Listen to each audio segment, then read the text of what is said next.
Okay, hello and welcome to the next in the Writing Center's series of workshops. I'm Dan Gallagher, Director of the Effective Writing Center. Tonight's workshop is titled Clarity and Flow, Bringing Harmony to Words, Sentences, and Paragraphs, and is being presented by Michelle Bowman and Kevin Folliard. Michelle Bowman is coordinator of the EWC's Writing Fellows program and has been with the center for 11 years. She has a BS in psychology and a master's degree in distance education and e-learning. Kevin Folliard has been a writing advisor with UMUC's Effective Writing Center since 2010. He has a degree in English and creative writing from the University of Illinois in Champaign-Urbana and has also published sci-fi, horror, fantasy, and young adult fiction. Question during tonight's broadcast, please use the chat feature in YouTube next to the viewing window. This workshop, like all our workshops, will be archived for future viewing in the Effective Writing Center's Google Plus community. And now, to begin tonight's workshop, I will turn it over to Kevin Folliard. Thank you, Dan, and welcome everyone. When students approach the Writing Center for help, we see a lot of requests like this. I want to make sure that my paper flows right. Can you check my sentences and make sure that everything flows? My instructor says my ideas are unclear, but I can't seem to make them flow. Help! Everyone from students to teachers to writing coaches to recreational readers seems to be aware of this general truth that good writing should flow like a river. That is to say, the sentences should be smooth, easy to follow, and guide the reader through information in a pleasant, clear fashion. But what are we really asking for when we ask for help making writing flow? It's kind of a loaded question. There are many factors that go into creating a good, strong, polished piece of writing that is clear and reader-friendly. Michelle and I are here to demystify this idea of how to make your writing flow by reviewing the best tips to enhance clarity. The flow of good writing depends on grammar, spelling, word choice, sentence mechanics, and punctuation. The more you read, write, and familiarize yourself with the English language, the more naturally your own writing is going to flow. Reading and writing regularly exercises your brain and allows proper sentence mechanics to gradually seep into your own skill set. The clarity and flow of your writing will not change overnight, but with attentive revision habits, it will strengthen over weeks and months. Remember, grammar mechanics, punctuation, clarity, and flow are lower priority issues that usually come toward the end of the writing process. Make sure that you have a strong draft and that the content and organization of your writing is in good shape before devoting time and energy to sentence level revisions. In last month's presentation, Secrets of Paragraph Coherence, we covered tips on transitions and paragraph construction that will facilitate the flow of your writing. In another presentation, The Genius Within, 12 Ways to Take Your Writing to the Next Level, we reviewed the hierarchy of writing needs, in addition to other good tips on polishing writing in the later stages of revision, including content value versus word count and avoiding ambiguity, which also enhance clarity and flow. Just make sure your paper already has a strong organizational foundation before focusing on sentence level concerns. When you are ready to revise on that sentence level, a surefire way to improve clarity is to avoid wordiness and repetition. Phrase ideas with a direct approach. Cutting back on excess language helps keep explanations clear.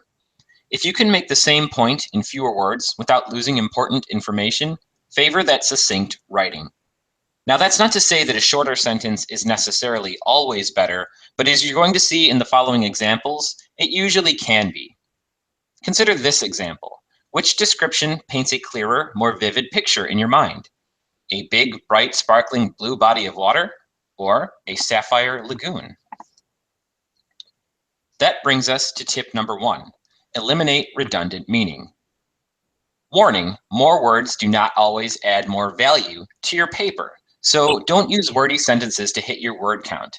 It's the content of your ideas that matter most.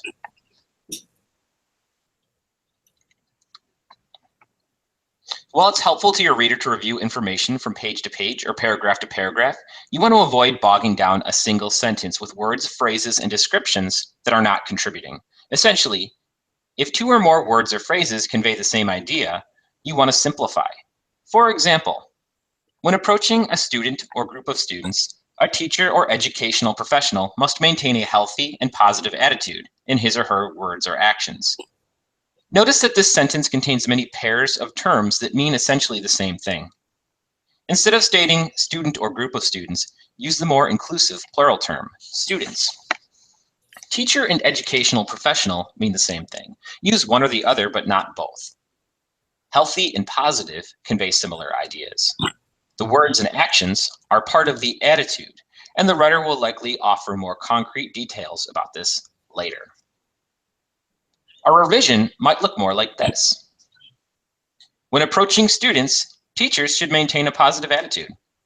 Both sentences convey the same key point, but the revision is easier to say and easier to follow.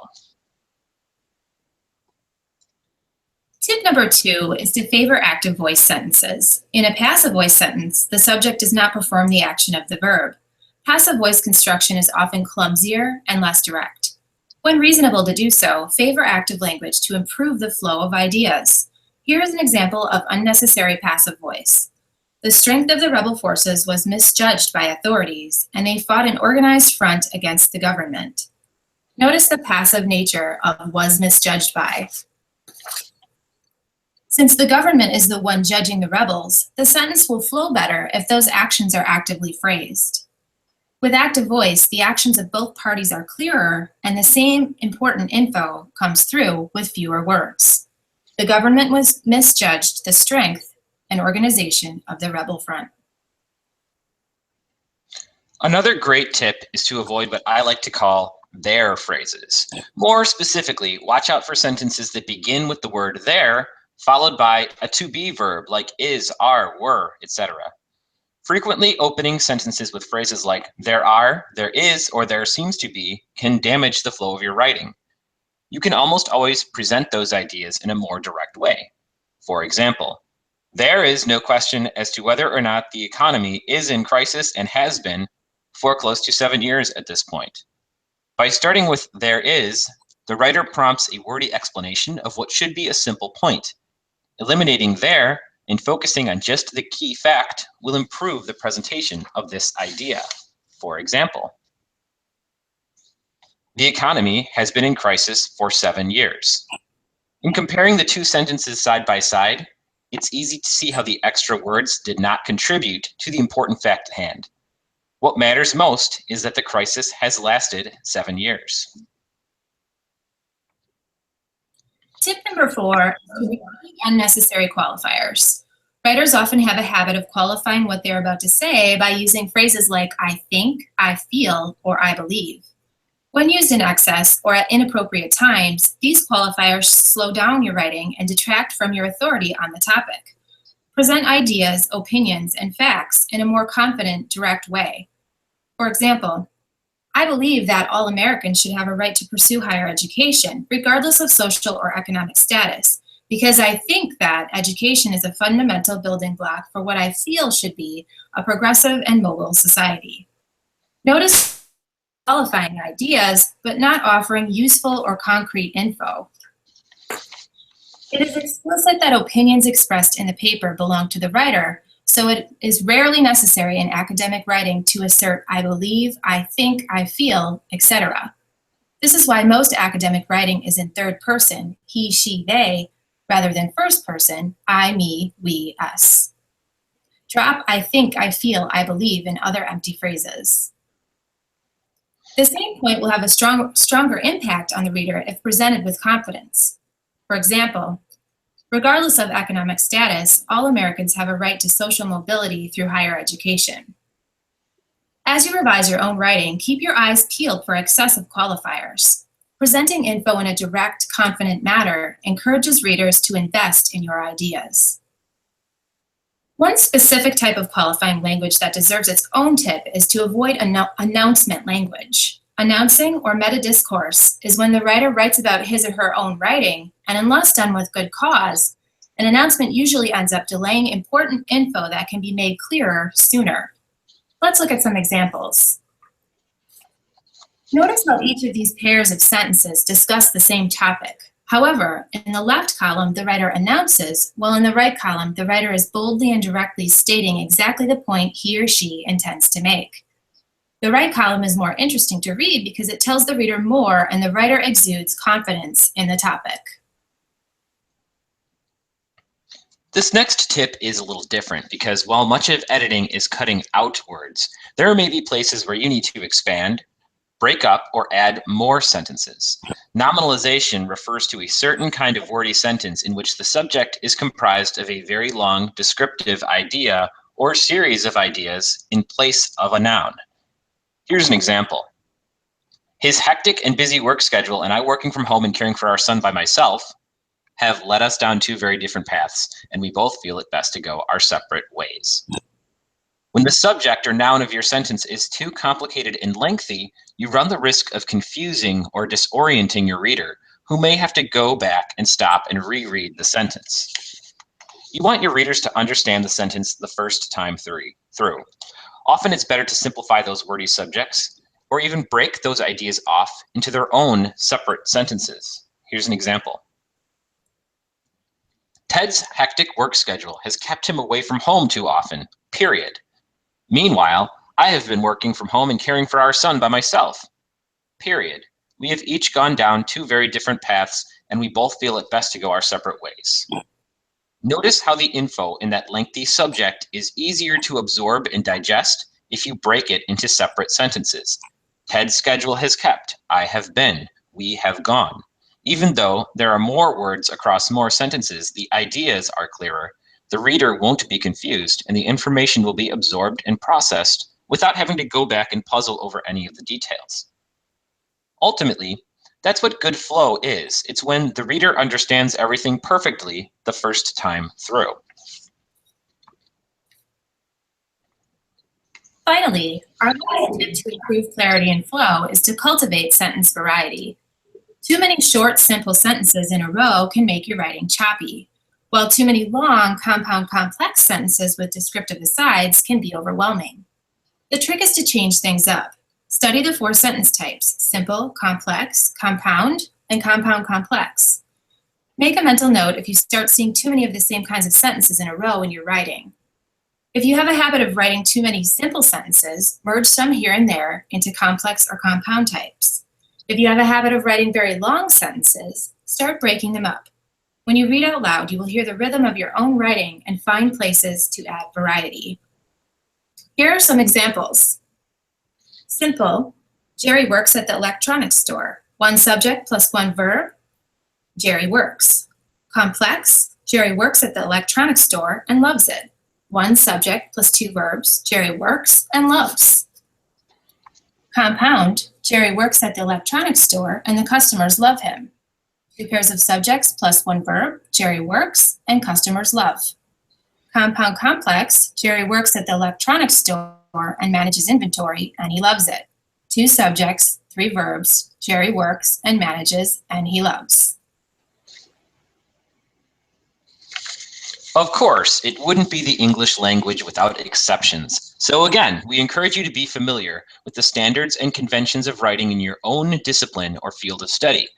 What style of writing does your instructor or your audience expect of you? You may find situations where passive voice is the way to go, or where a little bit of announcing is a standard convention. In a previous presentation, we reviewed some of the differences between academic and business writing, including some helpful clarifications on some of the stylistic conventions that may relate to how a document flows. Some exceptions that you might encounter. Often, passive voice is preferred in certain situations where the writer may wish to de-emphasize the action or actor of an event as a way of maintaining objectivity. You might favor passive voice sentences in business, legal, or journalistic writing, for example. The sciences also use passive voice writing sometimes in lab reports and other documents. In nonfiction books or other longer works like dissertations, you often find announcement writing in moderation, which can help serve as a helpful roadmap or overview to a complex writing agenda and orient the reader. You might also sprinkle in a little meta-discourse in an oral presentation where a conversational tone can be used to engage your audience. For example, I'd like to tell you about a great idea I have for improving our infrastructure. As always, if you're not sure what's best, please reach out to the Writing Center and ask. To review, Improving clarity and flow usually isn't a single task, but a variety of smaller improvements that can all add up to a stronger paper. As you revise, watch out for wordiness, repetition, passive voice, their phrases, empty qualifiers, meta-discourse, and nominalization. Alternate your sentence types. Keep your ideas clear, direct, precise, confident, and engaging.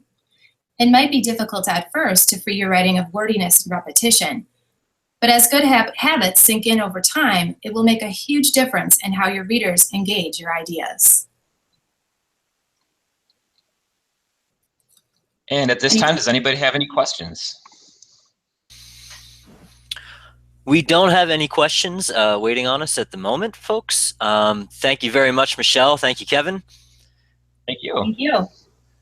And for anybody watching, this video, like all of our videos, as I mentioned, will be archived in our Google Plus community. You can just search Google Plus from your UMUC email account for Effective Writing Center, University of Maryland University College. You can also find it on my YouTube page if you're watching from there. And we thank you. We will be back next month with the next in our series. And have a good one. Feel free to contact the Writing Center at any point in time by emailing writingcenter@umUC.edu if you have questions. Thanks.